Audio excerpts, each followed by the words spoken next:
Hey, what is going on YouTube? Aaron here. We are in the long-lost super heavy cruiser known as the Stalingrad. Yes, this Russian beast is still it still hits like a truck, and still one of my favorite cruisers to play. I haven't played her too often recently. She does suffer a lot in this meta of HE spam and 32 millimeter cruisers. Colbert comes to mind, but this ship kind of lost its lure because Wargaming decided to add in the Alaska. I mean, the Alaska was first, right?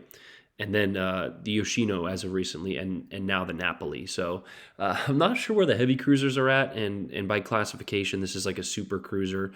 But basically, we need 203 millimeter cruisers here. But this game was captured the other day on count-ins, I believe. I was playing with Sean, Mr. Panda, and Parker, the 8-year-old phenom. And it actually turns into a pretty kind of rough game for our side. If you notice right off the rip, the enemy, or I'm sorry, our friendlies are leaving, us to tend with what ends up being, I think, 6 ships on this flank. But basically, you just don't want to get caught out of position in this ship.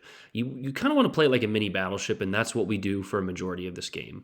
I go to this position and utilize island cover, but if you notice, I am detected, so I want to know what I am detected by. So we tell Sean, I didn't have them in a division, which kind of creates a little bit of chaos, but I tell them that I'm spotted. You can also use the spotted icon, obviously, if you're not in a division. But we do have a destroyer in the cap, and Sean actually overcommits a little bit here. There's 2 Des Moines. I'm not sure if he was paying attention to the team lineup, but it happens to the best of us. It happened to I forget who it happened to recently.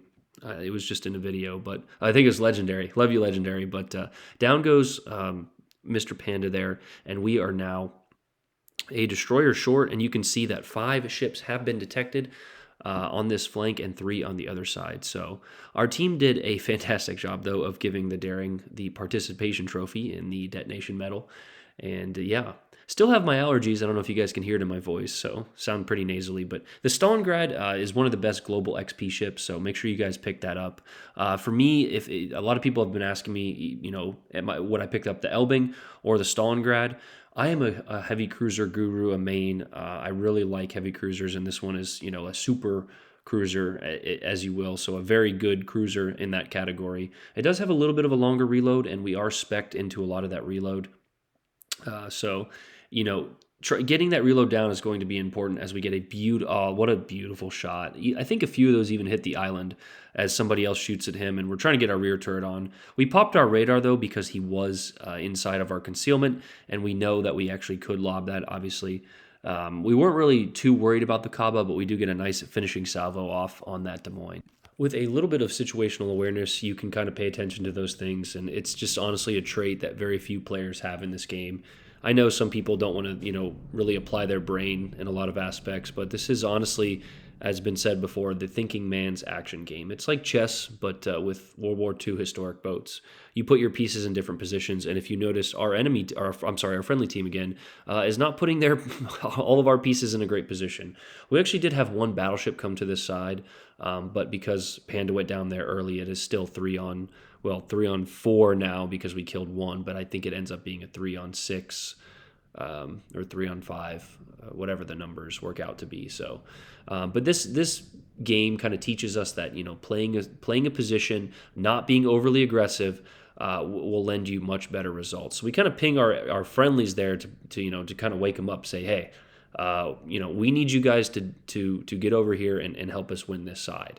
Now, the good news is they do have the cap on the other flank. They did kill the destroyer over there, so we don't have to worry too much about a destroyer threat. We know that the Kaba is around here. He does have very short-range torpedoes, as a Sangjong is picked up in the middle there. Now, you will notice the island symbol, and that's why we don't shoot. You see that little island symbol that just now disappeared? And that is why we pull the trigger. As you can see, a few of them clip the island.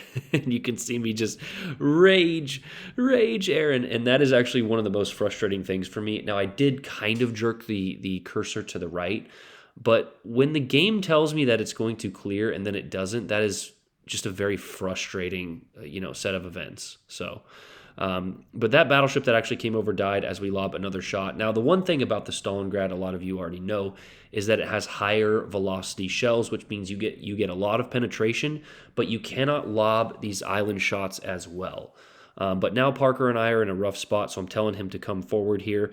We got to wipe off a few of these cruisers. Like I was about to say earlier, if you can hold on to the weak side and do as best you can, your team, it's honestly up to you're up to the mercy of your team. But if you notice, they finally kill those 2 ships, and they are on their way. Our destroyer is backcapping A, and eventually those ships on the far side of C will get the crossfire. When you are in this position and you are on the weak side, you have to hold your position. Hey guys, just a quick little edit here. Now, I did say that when you are on the weak side, you should hold, and that applies only in certain circumstances. The reason we did hold here is because we had a super cruiser that is not great at kiting, and it does have very strong bow armor. Now, if you are in an agile ship or a destroyer or a ship with lighter armor, not in a great bow, or a ship that is better at kiting, you should kite away from the objective. Holding in a ship like a destroyer or something is just not, obviously not the correct play. And here I have a few examples on screen of why, you want to kite in those certain situations. The first example we have here is why you want to kite. It takes them away from the capture points. If you noticed, our friendly destroyer was moving into A. If we were to kite, for example, it would take them away from D, so we could win on points. The next example we have is a little bit more relevant. If you are kiting from the weak side and you draw those ships into your strong side, you will put them in a beautiful crossfire. Not exactly what happened in our game, but the strong side did win. We held our position, and that eventually put the enemies in a crossfire. Another little pro tip is you should never chase a kite. If somebody is running away from the objective, cap it and move on.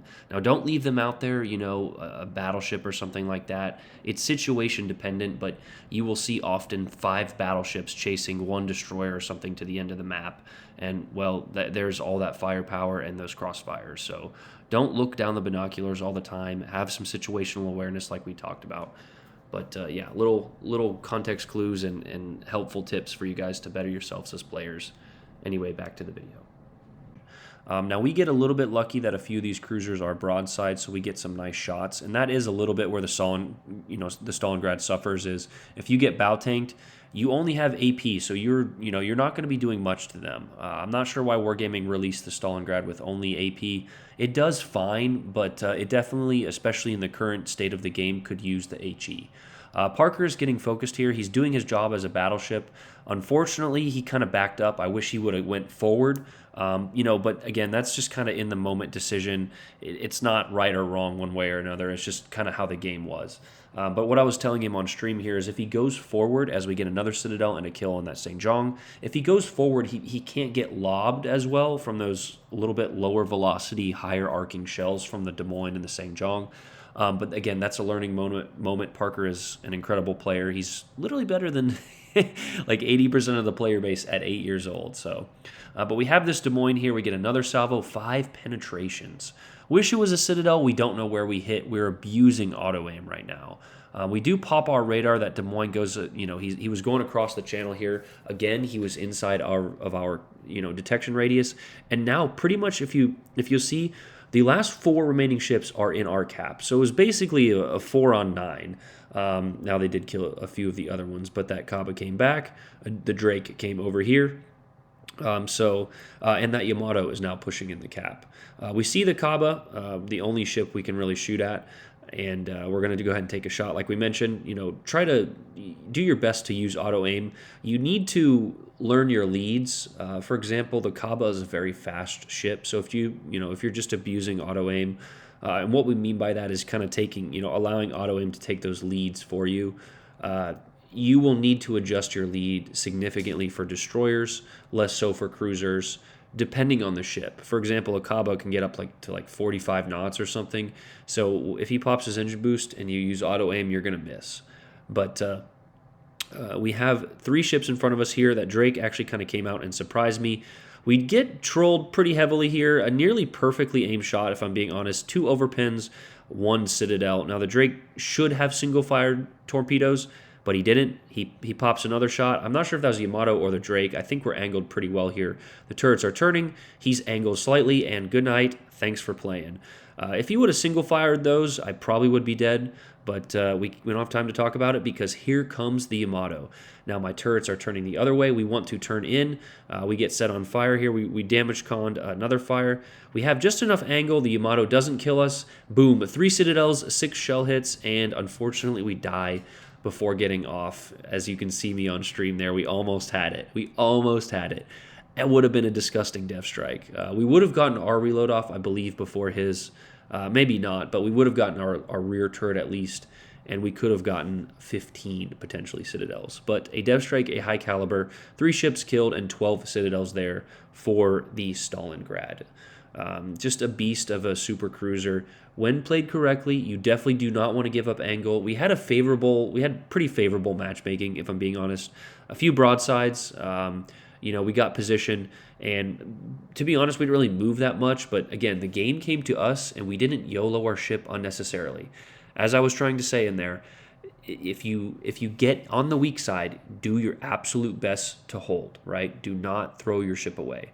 But here's the final scoreboard, and I will throw my build back up again. So I hope you guys enjoyed that game. Let me know what you guys think. The Stalingrad would be my choice if I had 2 million global, but the Elbing is not far behind. The Elbing is another excellent little cruiser, basically without a citadel. But yeah, hope you guys enjoyed that one. Hey, Aaron out. Peace.